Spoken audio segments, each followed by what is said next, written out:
Once upon a time, in a peaceful village, there lived three lovely sisters named Ayesha, Maryam, and Zainab.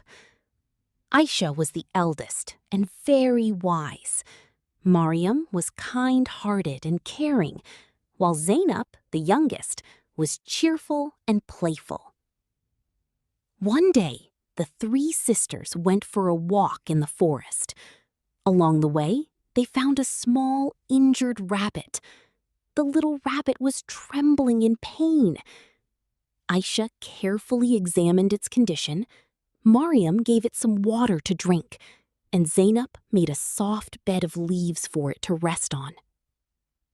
The sisters took the rabbit home and cared for it for several days.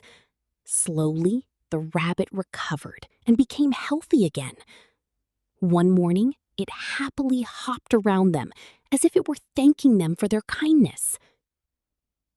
That same day, the villagers learned about the sisters' good deed. Everyone praised them for helping a helpless animal and rewarded them with a kindness award. The three sisters were very happy. They realized that working together and helping others brings true happiness. From that day on, they always supported one another and continued helping anyone in need. Soon, they became an example of kindness and teamwork throughout the village.